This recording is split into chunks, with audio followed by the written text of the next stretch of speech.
متابعينا الكرام أسعد الله صباحكم. متابعينا الكرام، غير سمحوا لي على الصويت، ما كاينش إلا قدرتوا تفهموا شي حاجة في الفيديو. تبلبلت وتزلزلت. متابعينا الكرام، كيف ما كنشوفوا سعاد جات تكحلها عماتها، وكذلك القنوات اللي كانوا في انتظار على أشد على أحر من الجمر، فمني ما كيلقاوش باش يخدموا كيتسناو غير الفرصة باش يخرجوا كيطيروا ويهضروا. فمتابعينا الكرام، الناس اللي كتنتقد الأخت لبنى البارح وكيحاولوا يأولوا بعض الأكاذيب ويمرروا بعض المغالطات وكيقولوا بأن لبنى لم تكن هناك غير حاضرة، فكنعرفوا بأن لبنى أشنو كان طاري ليها. لبنى اللي كانت في المحكمة وما سالت حتى العشية، عاد خرجت من المحكمة وشرات الكادو ديال تحميرة الوجه ومشات تبارك اليسرى، ولكن شعالي العوافي ما يفوتوش الفرصة باش يخلقوا الفتنة. فهناك بعض القنوات اللي هما السبب في هذه الفتنة داخل هذه العائلة، ربي يتولاهم في هذه العواشر. متابعينا الكرام، احنا عارفين بأن لبنى كان عندها 2 جلسات البارح وكانت معها الأخت لبنى شانيل، كذلك كنعرفوا بأنها ما زالتش بكري. الناس اللي كتنتقدها فكنتمنى أن هناك يكون انتقاد اللي هو بكل أدب وبكل احترام وبركة، ما تدخلوا في الخصوصيات ديال الناس وتاكلوا في اللحم ديال هاد العائلة هادي.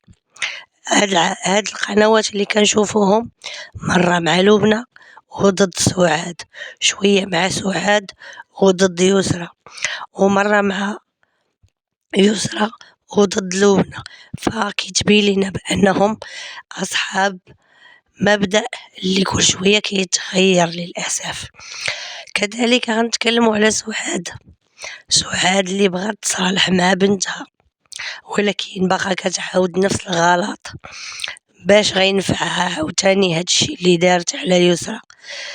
للأسف سعاد اللي خرجت في واحد المنبر إعلامي وتكلمات وذكرت بعض النقاط اللي من ضمنهم حاولت تخيب الصورة ديال يسرى من جديد أمام المجتمع المغربي، وقالت بأنها ما كتسولش في خوتها، فكتبين لينا بحال كتشكي على المجتمع باش تستعطفهم، مع أن الناس ما بقى حتى واحد باغي يتعاطف معها لأنها مازال كتمادى وكتخرج الأسرار العائلية. فاحنا قلنا لها تحاول ما أمكن أنها في هاد الظرف تلتزم الصمت لأنها كتخلص ضريبة الأغلاط ديالها، لكن للأسف ما بغاتش تخلي هاد البنت تعيش حياتها بسلام واستغلت الفرصة. خصوصا انتم عارفين في الصباح اللي ولدت فيه يسرى خرجت ونشرت الخبر في مواقع التواصل الاجتماعي من جديد كتحاول تخلق الجدل. للأسف سعاد ما كديرش باش تغفر ليها البنت، لأن هاد البنت كنشوفوها يلا ولدات وكنشوفوها بأنها مازال نافسة وما خلاتهاش الأم ديالها ترتاح من المشاكل، مع أن هي السبب في هادشي اللي كتمر به كامل. متابعينا الكرام، احنا عارفين بأن سعاد مازال كترتكب أغلاط في حق الأم ديالها، فهي جات تتكلم على الأمومة والصلح ونسات بأنها شوهات بنتها وحطات فيها اللي ما كاينش وخلاتها تعيش معاناة اللي كنشوفوها مازال مستمرة إلى يومنا هذا، فعيب وحشومة. ففعلا كنا باغيين نتعاطفوا مع سعاد ولكن كأم، ولكن للأسف سعاد ما كتخليش لينا الفرصة، فالمفروض خاصها تعترف بالأخطاء ديالها. ففعلا عرفنا دابا علاش يسرى ما كتقبلش الصلح، حيت سعاد ما كتخليش الفرصة ليسرى فين يحن قلبها ويرطب، كتخلي كل ضربة ما كتفوتش عليه بزاف وكتزيدها ضربة تانية، فكتهمها بأن القرار ماشي ديالها، وبأنها هناك محيط اللي كيأثر على القرارات ديالها. لكن للأسف حنا عارفين يسرى من النوع اللي كتصرف من نفسها. يسرى واحد الإنسانة اللي ماجوري فاكسيني، فللأسف والعكس يسرى كدير اللي سلكها، حتى عائلتها معترفين بهذا الكلام. فالله يهدي سعاد اللي دوزات مغالطات، اللي قالت بأنها ماشي ساكنة بوحدها. فسعاد كتبين هنا بزاف الأمور اللي كتحاول دير فيهم تشويش ديال الصورة. حنا عارفين يسرى بأنها استقرت بوحديتها وكتعيش بوحديتها فقط في الظرف الوقت الحالي معاها العائلة ديالها كيساندوها. للأسف كانت الخرجة ديال سعاد اللي غير موفقة اللي الجميع انتقدها عليها، فكتهدر فعلا بزاف ديال الأمور اللي كيتبين أن سعاد كانت باغا تغتنم الفرصة ديال الولادة من أجل البوز. كتهدر على المادة وتقول تشوف خوتها اش خاصهم. على الأقل يسرى اللي واحد البنت اللي مازال عمرها غير 19 عام وهزة مسؤوليتها بوحديتها. فما تنساش سعاد بأن في يوم من الأيام تاجرات بالموضوع ديال بنتها ودخلت منه الزبابل ديال الفلوس. كذلك كتحاول تعزف على الوتر الحساس وكتقول بأن الأخ ديال يسرى سولها واش بنتها باقا داعياها، هذا فقط للاستعطاف. فسعاد مازال كترمي المسؤولية على الآخرين وباغا تقنع أن الناس المحيطة ديال يسرى هو اللي كيحرضها وما باغيهاش تصالح معاها. للأسف كانت نتمناو أنها تعترف بالخطأ ديالها وتطلب السماحة قبل ما يفوت الأوان على هذا الشيء. فيسرى ما دازش عليها قليل وعيات ما تصبر على الأم ديالها. فالحمد لله أن ما دارش في راسها شي حاجة اللي لا يحمد عقباها وكتصرف بعقلها. سعاد اللي اليوم ما باغاش تعترف أن هي السبب وهي المسؤولة في العذاب اللي تعذبات بنتها، قالت بغات توقف القضايا حيت عيات والمادة ما بقاتش. أما لو كان راها باقية كتخرج في عينيها وفي الفيديوهات وكتلدد بالعذاب ديال بنتها، فهنا كيتبين لنا أن سعاد غلطات غلطة اللي غترجع عليها بشي حاجة لا تحمد عقباها. أكيد للأسف الناس كاملة كتكلم على الخرجة ديال سعاد في المنبر الإعلامي اللي كانت بمثابة القشة التي قسمت ظهر البعير في هاد الظروف اللي كتعيشها بنتها، واللي ما احترمتش القرارات ديال بنتها، لأن بنتها كانت وجهت رسائل اللي هما واضحين وكانوا في المصلحة ديال الجميع. لكن سعاد للأسف الإنسان اللي دائما غير متزنة نفسيا كتحاول تبين بأنها الأم المظلومة والمكلومة على حساب بنتها أمام المجتمع المغربي للأسف.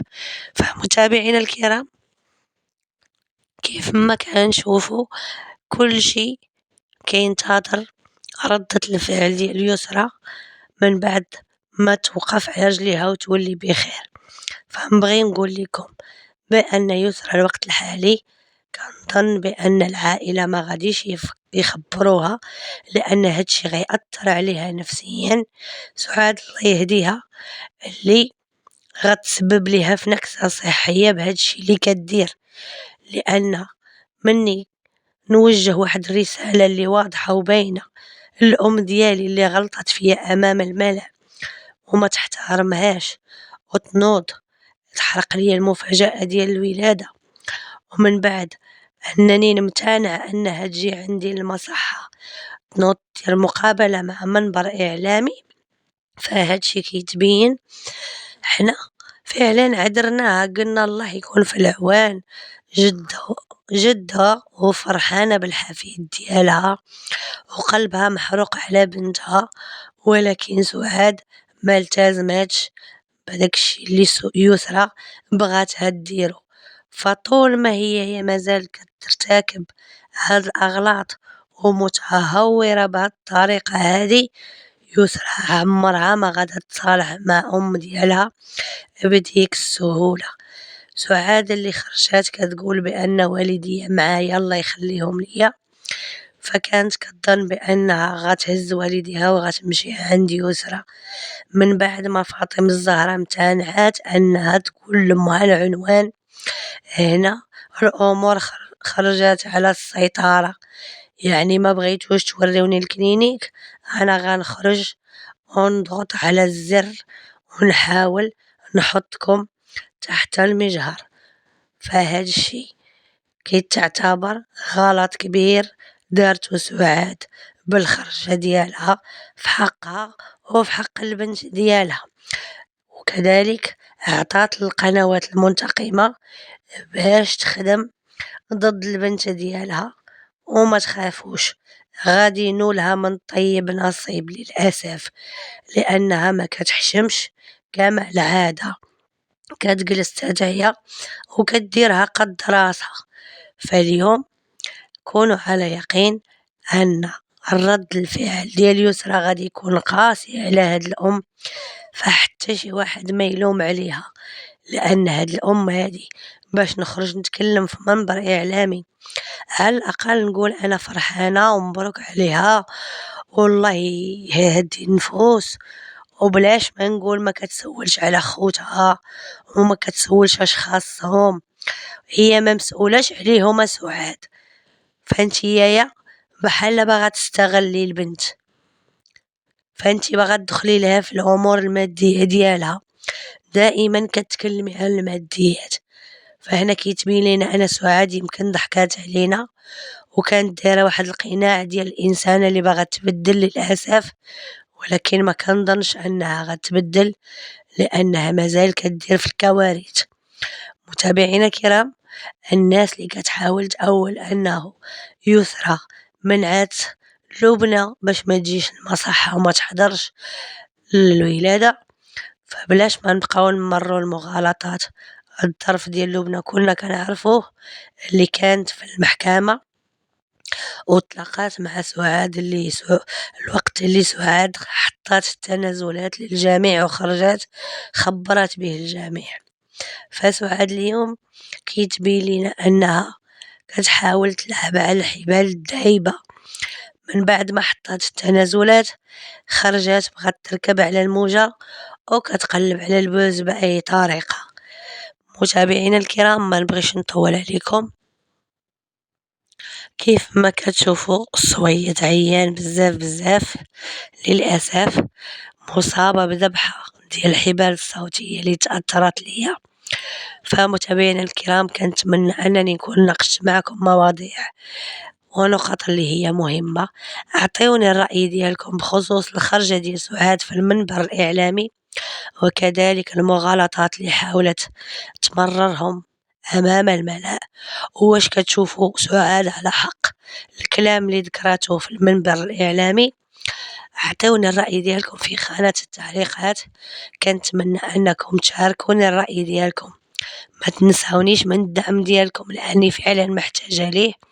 شكرا لكم بزاف على مشاهدة الفيديو، ما تنساونيش من اللايكات ديالكم، وكنتمنى نبارطاجيو هذا الفيديو وتكون رسالة قوية لسعاد اللي خاصها الوقت الحالي أنها تلتزم بالأمور اللي طلبات بها بنتها باش تحاول أنها تعطي راسها ولبنتها فرصة للصلح. فسعاد اللي دائما كتجي تالاخر وكتريب الحفلة للأسف. متابعينا الكرام، كان هذا هو الفيديو ديالنا، ما نبغيش نطول عليكم اكثر من هكا. شكرا لكم بزاف على مشاهدة الفيديو.